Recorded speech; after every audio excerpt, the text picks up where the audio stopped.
Hola guerrero, he estado escuchando sus historias y especialmente las de la semana pasada.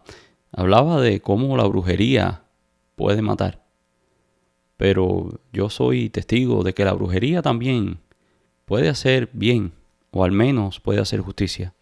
Esto me ocurrió cuando tenía apenas 14 años y hasta hoy juro que no he vuelto a mirar a una persona mayor sin preguntarme qué tanto saben de estas cosas ocultas y de qué son capaces. En mi pueblo había una señora a la que llamábamos Mamita la Bruja. Su nombre real era Dolores, pero nadie se refería a ella así. Para unos era un mito, para otros una amenaza, pero para mí simplemente era una vecina amable, callada, que siempre tenía plantas secándose al sol y que olía a humo y a romero incluso en los días de lluvia. Nunca la vi hacerle mal a nadie. Por el contrario, Mamita era como la curandera del pueblo. Todos los niños que se sospechaba que padecían de mal de ojo o empachos eran curados por ella. Dolores en los huesos acudían a Mamita. Todos iban buscando alivio. La mujer era más como una especie de curandera, que daba remedios y ayudaba a aquellos que lo necesitaban. Nunca oí que Mamita se dedicara a nada de eso, de lo que ahora se habla en el internet, de amarres, de daños y ese tipo de cosas. Como vecina era excelente, era muy servicial. Recuerdo que cocinaba dulces en Navidad y los repartía. También nos prestaba el teléfono a los que no teníamos y hablaba con una voz bajita y pausada. Pero todos sabíamos que detrás de aquella anciana normal había algo más. Había un poder del cual nadie sospechaba. Porque cuando ella hablaba pasaban cosas. Contaba mi madre que una vez un hombre le gritó "vieja loca" desde un camión. Al día siguiente ese mismo hombre apareció con los ojos enfermos, como si se lo hubieran roto por dentro. Este hombre se convirtió en el ciego del pueblo. Y no lo estoy inventando. Toda la gente que vivía en aquel lugar pudo presenciar en primera persona lo que pasó allí con aquel hombre. Mi madre decía que Mamita no era mala, que solo había ajustado cuentas. Pero bueno, eso fue antes de la historia que verdaderamente me marcó para siempre. Recuerdo que ocurrió una tarde de junio. Mi hermana Laura, que entonces tenía unos 16 años, se había enamorado de un tipo mucho mayor. Un fisiculturista que parecía salido de una revista. Cuerpo marcado, sonrisa blanca, bronceado. Era perfecto, al menos físicamente. Christian, así lo llamaban. Pero también tenía fama de jugador.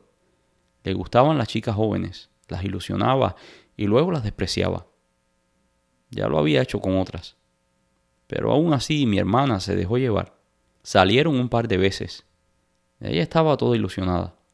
Decía que él la trataba como una reina. Pero todo cambió de golpe. Yo no sé qué pasó exactamente. Solo sé que una tarde, cuando volvía del colegio, encontré a mi hermana Laura tirada en el suelo del portal, llorando como si se le hubiese muerto alguien. Recuerdo que me asusté. Pensé que le había pasado algo a mi madre. Me arrodillé a su lado, pidiéndole por favor que me dijera qué había pasado.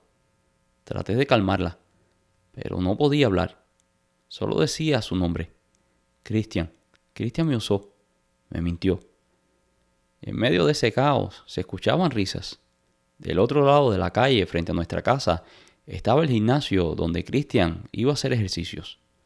Pude ver perfectamente por la ventana cómo Christian y otros dos tipos se reían. Se reían muy fuerte. No sé si de nosotras o de algo más.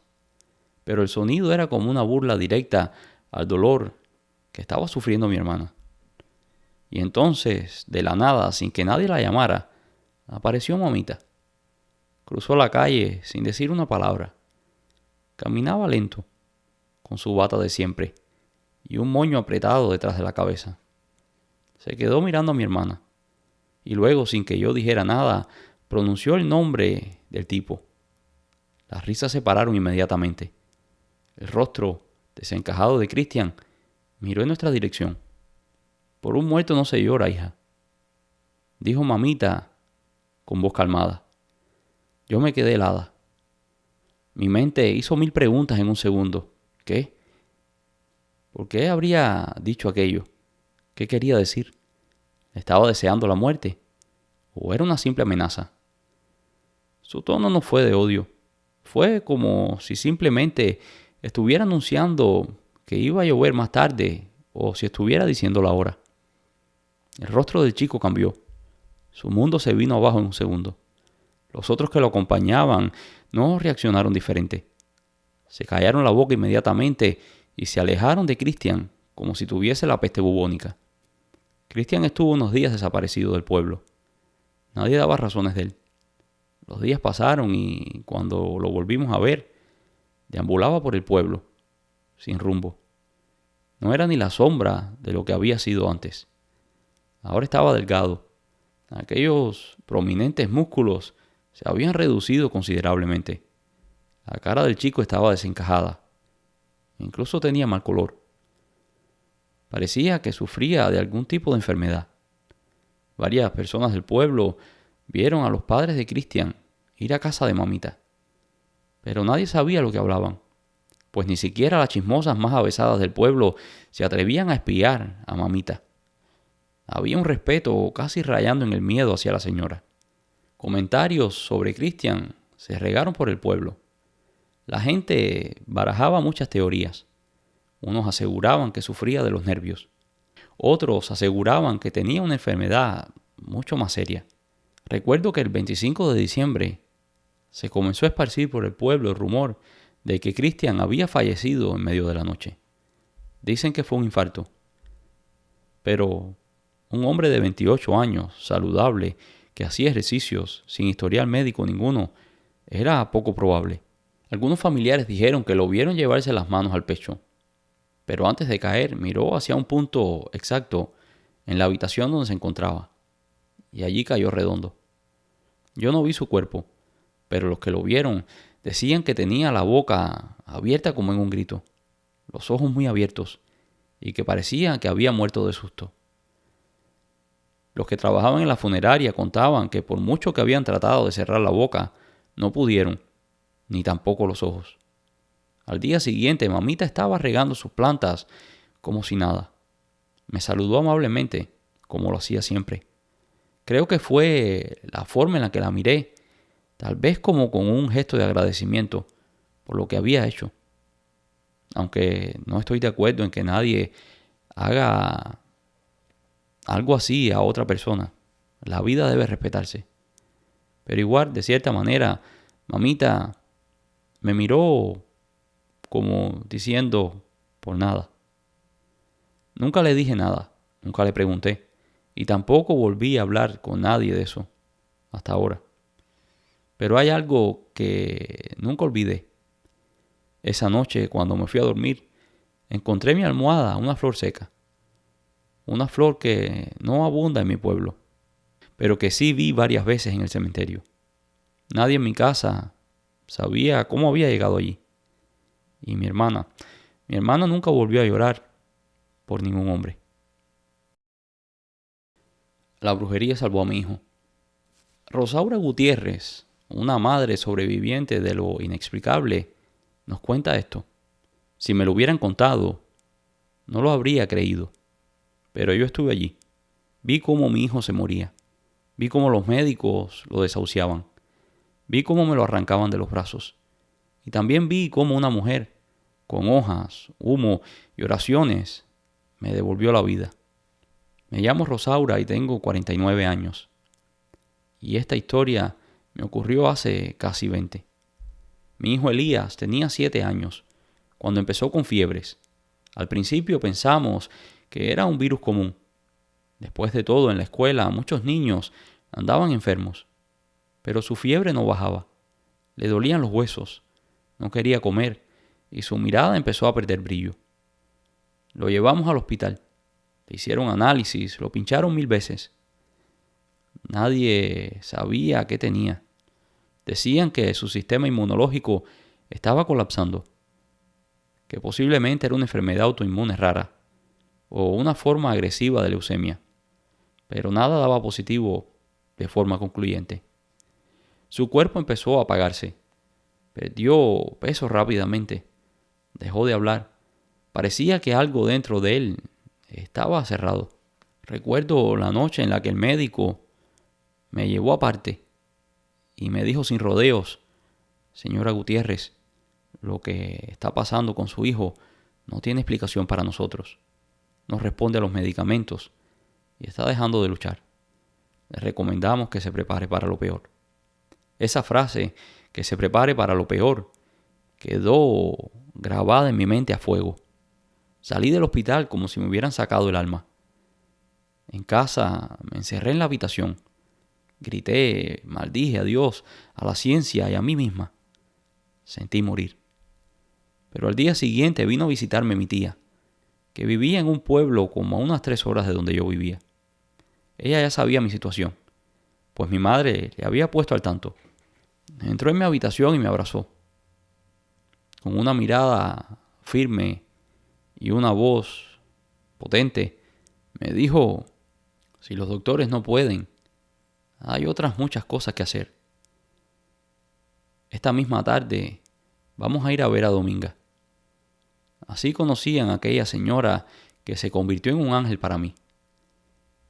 Dominga vivía en una casa normal. Tenía un patio grande con gallinas y unas ollas negras tiznadas del uso de haber cocinado con leña muchas veces. Tenía algunas cruces hechas con ramas de árboles, pero fuera de eso no había nada raro. No parecía la clásica bruja que se ve en películas. Su casa no era oscura ni estaba en malas condiciones. La señora tenía una mirada serena, manos arrugadas pero firmes y una voz profunda que imponía respeto. Me pidió una prenda del niño y una fotografía. Le di todo lo que pidió. Esa misma noche hizo el primer ritual. La señora dijo que era una especie de misa espiritual. Colocó su ropa en un altar donde habían varios vasos de agua. Puso flores blancas, encendió un incienso y una vela. Dominga entró en una especie de trance. Cantaba invocando a los seres. En un momento se detuvo y me miró fijo. Tu hijo tiene encima un espíritu frío. No es de muerte natural. Se le pegó algo. Algo se lo está tratando de llevar. Yo no sabía qué creer. Estaba tan desesperada que solo asentí con la cabeza. Ella continuó con rituales durante 7 días. Preparó baños que le debía dar a mi hijo. Debía limpiar su cuerpo con aquellas mezclas que hacía. Entraba a los baños al hospital en botellas de agua, escondidos. Gracias a Dios, una de las enfermeras que lo atendía entendió mi desesperación e incluso me ayudó a conseguir un recipiente para darle los baños, pues estas prácticas estaban estrictamente prohibidas en el hospital, especialmente en el área de cuidados intensivos. Después que limpiaba a mi hijo con aquellos brebajes de hierbas y otros elementos que usaba para preparar aquellos baños, regresaba a casa de Dominga. Yo debía asistir todos los días con algo del niño: saliva, cabello, un pedazo de sábana de donde dormía. Incluso me pidió tierra del hospital. A veces no podía parar de temblar. No sabía si estaba cayendo en la locura o si estaba haciendo lo único que podía. Lo que sí me tranquilizaba era que en las oraciones de la señora Dominga no se mencionaba nada maligno ni nada extraño. Siempre se invocaba a Dios, a su Madre María Santísima y a la Divina Providencia, y a una lista de santos que verdaderamente no recuerdo. Al 8º día, Dominga me dijo: esta noche se va a romper. Si el espíritu lo suelta, te darás cuenta. Esa noche en el hospital algo ocurrió. Mi hijo llevaba 5 días sin moverse. Apenas respiraba. Pero cerca de la medianoche empezó a gritar. Abrí los ojos sobresaltada y lo vi incorporarse en su cama, temblando, empapado en sudor. Me miró con los ojos que no eran los suyos. Las enfermeras corrieron, le pusieron sedantes y yo me arrodillé a su lado y recé como nunca. Lloré pidiendo que lo liberara. Pasó casi media hora y entonces se calmó. A la mañana siguiente tenía color en sus mejillas. Después de eso, fue como si su cuerpo se hubiese reiniciado.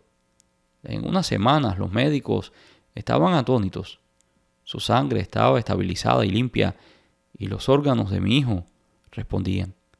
La inflamación desapareció, pero nadie tenía explicación para aquello. Uno de los médicos me confesó: lo sentimos, pero esto es clínicamente imposible. Su hijo estaba prácticamente muerto. No hay medicina que haga esto. Yo le sonreí, pues yo sí sabía la explicación. Dominga lo había traído de vuelta.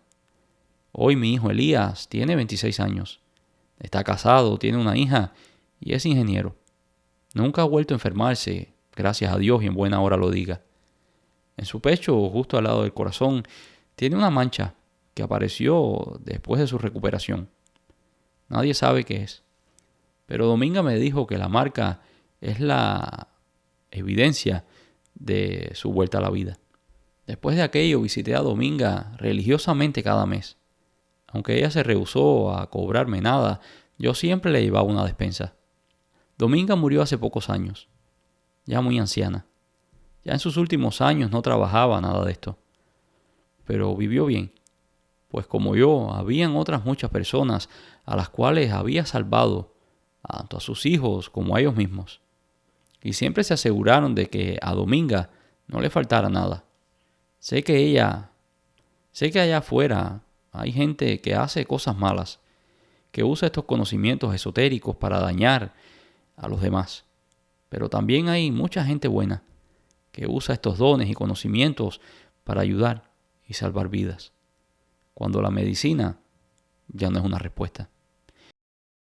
Y la historia del día de hoy la hemos titulado Marta no era lo que aparentaba. En mi familia se ha contado una historia por muchas generaciones.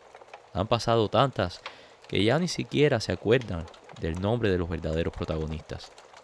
Lo que sí les puedo dar fe es que es una historia real, pues aunque los nombres se perdieron en las arenas del tiempo, todos mis mayores han dado testimonio de la veracidad de esto. Eran 3 hermanos que vivían en un sitio apartado del pueblo. Manuel era el hermano mayor, Eusebio el del medio y el más chico Julián. Manuel y Eusebio ya se habían casado, pero Julián, al ser el más chico, todavía no encontraba la mujer adecuada. Por esta razón, sus hermanos siempre le estaban fastidiando. Julián decía que no estaba tan apurado. Él siempre había sido un chico popular, sobre todo con las chicas. Y decía, ¿por qué amarrarse con una cuando hay tantas sueltas por ahí? Julián era muy bueno para el baile. También decían que tenía una voz muy bonita. Y cada vez que había alguna fiesta o romería en la zona, ahí estaba con el primero, bailando y enamorando a las chicas. Y también bebiendo, que era otra cosa que le gustaba mucho. En el pueblo vecino de donde mi familia es originaria, se celebraban unas romerías por aquellos días. Puede ser que haya sido la Virgen de la Peña u otra advocación mariana. El caso es que el chico, como de costumbre, se fue a la romería. Esta vez fue acompañado de sus hermanos y de sus cuñadas, pues todos eran muy católicos y no se iban a perder aquella celebración religiosa. Desde que llegaron al pueblo, cuando iban camino a la ermita, Julián vio una chica. La chica era verdaderamente bonita. Era alta, ojos claros y cabello rubio. Julián no le quitaba los ojos de encima. La chica estaba en un pequeño puesto donde estaba vendiendo algunas cosas de comer. Los dos intercambiaron miradas por algún tiempo, hasta que finalmente la chica le hizo una seña a Julián. El chico se acercó y se presentó. Le dijo su nombre y la chica le dijo que se llamaba Marta, que ella vivía en aquel pueblo y que había venido a la romería a vender sus cosas, para así juntar un dinero y comprar algunas cosas que necesitaba. Julián ofreció comprarle alguno de los dulces y la chica aceptó, pero antes de que se fuera le regaló uno más. Ella le dijo que aquel era especial y que era un regalo, que no tendría que pagarlo. Julián lo aceptó y tomó aquello como una señal de que la chica también estaba interesada en él. Cuando entró a la ermita, Julián no paraba de buscar a Marta con la vista, pero la chica no estaba ahí. Después que se acabó la misa, Julián volvió a salir en busca de la chica, pero ya no estaba en el puesto. El puesto estaba vacío. Julián le preguntó a los otros comerciantes dónde estaba la chica y le dijeron que se había acabado de ir, que probablemente había ido a cambiarse, pues la chica tocaba la pandereta en un grupo del pueblo y esa tarde darían una función. Los hermanos de Julián estuvieron un rato más, pero cuando comenzó a anochecer dijeron que mejor se iban. Preferían devolverse al pueblo esa noche, pues en la mañana tendrían que trabajar en el campo. Julián les dijo que él iba más tarde, que tenía algo que hacer allí. Los hermanos le sonrieron y se fueron moviendo la cabeza, como sabiendo que el hermano estaba tramando algo. Y antes de irse, le pidieron que por favor no se metiera en problemas, que ellos no estarían allí para salvarlo. Julián se bebió unas cuantas copas de vino mientras esperaba por Marta. Ya estaba anocheciendo cuando la gente del pueblo se comenzó a congregar en la plaza. Como si fuera un ángel caído del cielo, apareció Marta, con un vestido azul, como el de la Virgen, sus rubios cabellos recogidos en una trenza detrás de la cabeza. Allí comenzaron la función, y Julián mostró sus dotes tanto de cantante como de bailador. Julián, por otro lado, no sabía qué tenía, pero sentía que Marta era la única mujer que había allí. Y en ese momento pensó que ella era la única que podría quitarle la libertad. Aquella libertad que decía que era tan importante para él, aquella que tanto cuidaba. Ya estaba casi amaneciendo cuando Julián emprendió el camino de regreso a casa. Iba convencido de que Marta era la mujer de su vida, con la que estaba dispuesto incluso a casarse. Algo que 24 horas atrás era impensable. Si le hubiesen dicho eso, se hubiese echado a reír y le hubiese dicho a la persona que estaba loco. Julián llevaba un paso tan ligero que antes de lo esperado ya estaba en casa.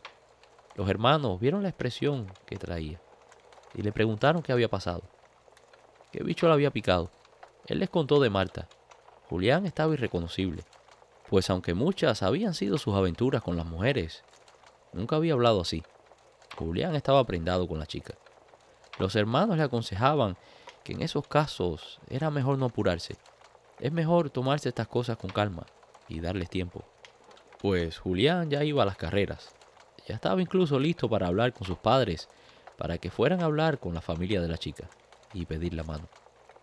Sin hacerle caso a los hermanos, Julián le habló a su madre, a su protectora, para que le hablara a su papá y lo convenciera. Era importante que fueran al pueblo a hablar con la familia de la chica, pues no quería perderla. La madre le recalcó lo mismo que le habían dicho sus hermanos, que en estas cosas es mejor no apurarse, que mejor primero conocer a la familia y conocer a la chica, y después tomar una decisión. Pero por algún motivo, incluso antes de que la madre de Julián viera a Marta, algo le parecía que no estaba bien.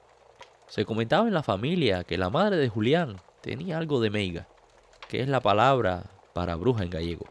La madre de Julián tenía unos parientes por aquella parte del pueblo, así que la madre se encargó de averiguar un poco de la chica. Le dijeron que la chica vivía sola a las afueras del pueblo, que era huérfana, que sus padres habían muerto desde hacía muchos años, que la chica básicamente se había criado sola. En realidad nadie tenía una opinión ni buena ni mala de la chica, pues generalmente ella se mantenía en lo suyo. Bajaba al pueblo de vez en cuando para vender sus dulces y cosas así. Con estas pequeñas ventas se iba sosteniendo. La madre le dijo a Julián que invitara a la chica ese mismo domingo a un almuerzo en la finca, y Julián así lo hizo. El domingo desde muy temprano salió para el pueblo vecino a buscar a Marta. Como a mediodía ya estaba de vuelta con la chica. Los hermanos de Julián estaban muy impresionados con la chica, al igual que el padre. También le parecía una muy buena persona, pero la madre de Julián no estaba convencida. Algo había en los ojos de aquella chica que le causaban desconfianza. Algo no estaba bien. Por lo demás, todo estuvo bien. Terminaron de almorzar y la chica se quedó hablando un poco. Les contó que sus padres habían muerto hacía ya muchos años y que ella se había quedado sola, que no tenía familia ni nadie más.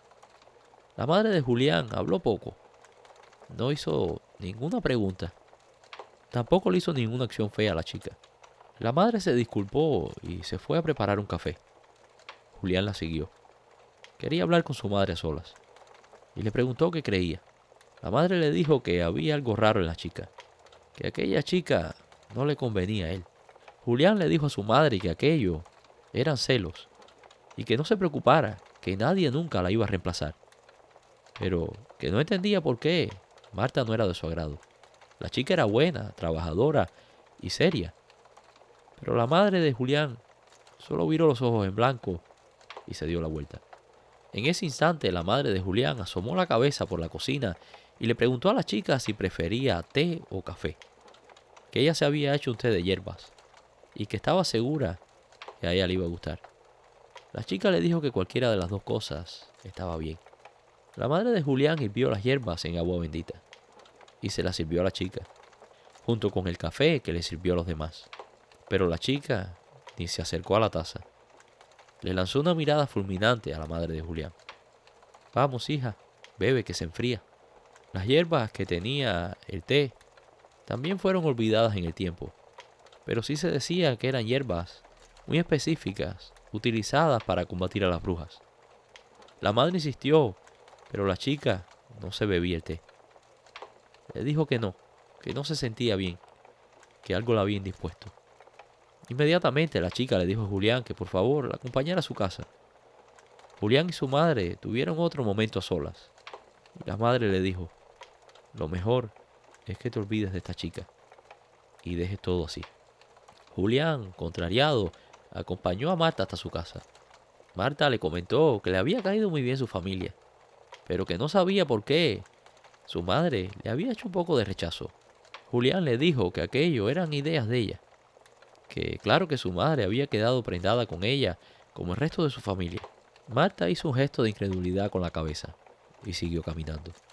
Cuando llegaron a su casa, allí se despidieron, y cuando Julián iba saliendo de la propiedad de la chica, pudo ver un enorme chivo. El chivo debió haber sido muy viejo, por el tamaño de los cuernos. El animal lo miraba de forma rara, incluso trató de embestirlo. Julián tomó aquello como un comportamiento normal del animal, pues es sabido que estos animales son muy territoriales. Cuando Julián llegó a la casa, comenzó a hablar con su madre. Tenía que convencerla, sí o sí, de que lo dejara casarse con aquella chica. Pero su madre seguía firme. No cedía en su opinión. Por esos días llegó a la casa Ana, la tía de Julián, la única hermana que le quedaba a su madre. Julián pudo ver que las dos se pasaban el día cuchicheando. Finalmente Julián fue y habló con su tía. Le dijo que lo ayudara a convencer a su madre, pues él verdaderamente quería casarse con Marta. La tía le dijo que debería hacerle caso a su madre, que era lo mejor. Pero el chico se rehusaba y se empeñaba en que su madre le diera la respuesta de por qué, cuál era el motivo de aquel rechazo. La chica no le había hecho nada. Finalmente, medio molesta, la tía le dijo que si en verdad quería saber por qué su madre no estaba de acuerdo con que él se casara con esa chica, estuviera en la cocina a las 12 de la noche. Ven a las 12, hijo, y tendrás tu respuesta. Julián creía que aquello no era nada más que una maniobra de la madre para ganar tiempo, y tal vez inventar alguna excusa sin sentido para justificar su comportamiento contra la chica. A las 12 de la noche estaba sentado Julián en la silla de la cocina. Ahí la tía le dio a beber algo. Parecía como aguardiente, con hierbas adentro, pero no sabía alcohol. Sabía algo raro. Él le preguntó y la tía le dijo que no hiciera preguntas, que solamente se quedara quieto. La tía tiró al fuego algo que parecía como un pedazo de grasa animal y otras hierbas. Y ahí la tía comenzó a tararear una canción. Julián comenzó a sentir una extraña sensación, como un mareo, como si las cosas le dieran vueltas. De pronto, todo se le puso negro. Cuando vino a tener conciencia, parecía que estaba como volando. Y de pronto pudo ver claramente un grupo de mujeres en el río. Aquello lo estremeció. Las mujeres estaban todas desnudas, y brincaban y correteaban alrededor de una fogata. Todas estaban desnudas, sin excepción. Habían jóvenes, viejas, algunas incluso conocidas. El viejo chivo que había visto en la casa de Marta también estaba ahí, y Marta estaba a su lado, también desnuda. En medio de aquel jolgorio, Marta se subió encima del chivo y el chivo echó a correr. Corría en círculos. Marta parecía haber entrado en un éxtasis. Cuando el animal se cansó de correr, los dos cayeron al suelo. El chivo comenzó a dar unos brincos, como si estuviese convulsionando, y todos hicieron silencio. Las mujeres todas se fueron formando frente a lo que parecía ser una silla rústica, como un trono hecho de ramas y otras maderas. Ante los ojos del incrédulo Julián, el chivo se transformó en una figura horrible. Tenía el cuerpo de un hombre, pero las patas de una cabra, con enormes cuernos, y el rostro entre animal y humano. Sin duda aquella era la imagen del mismísimo maligno. Una a una las mujeres se fueron presentando frente al ser. Iban rindiendo cuentas de lo que habían hecho. Unas dijeron que habían logrado echar a perder los cultivos de un vecino. Otra había hecho que se secara un pozo. Y finalmente se presentó Marta. Le dijo que había embrujado a un chico para que se enamorara de ella, y que después, cuando fuera suyo, lo ofrecería. Julián entró en pánico, y todo se le puso negro. Cuando despertó estaba en medio de la cocina, bajo la mirada de su tía y de su madre. Las mujeres le frotaron alcohol con unas hierbas en la nuca. Julián no le dijo nada a las mujeres, pero ellas sabían perfectamente lo que él había visto. Ya tenía la respuesta a su pregunta. Al día siguiente, un chico del pueblo vecino vino trayendo un recado de Marta. Quería ver a Julián lo antes posible, pero Julián le dijo que no, que estaba ocupado. La chica seguía insistiendo. Mandaba recados, pero Julián no iba. Como de costumbre, toda la familia estaba sentada en el portal después de la cena. Pero Julián se sentía cansado y se fue a acostar temprano. Poco después, sintió unos pasos en su habitación. Cuando miró, vio a Marta, parada en medio de la habitación. ¿Qué haces aquí? ¿Cómo entraste? La chica no le respondió nada y se quitó la ropa. Pero cuando fue a acostarse junto a Julián en la cama, este se levantó de un salto. La mirada confundida de Marta seguía a Julián. ¿No te alegra verme? ¿Qué te pasa? Aléjate de mí, le gritaba Julián. Yo te vi en el río. Yo sé lo que tú eres. ¿De qué hablas? Tú no eres una mujer. Tú no eres una mujer, Marta. Tú eres algo más. Todo se detuvo por un instante. Marta miraba a Julián con los ojos fijos. Parecía que lo iba a traspasar. La figura de Marta se comenzó a distorsionar. Ya no tenía la cara de una joven. Ahora era una mujer anciana.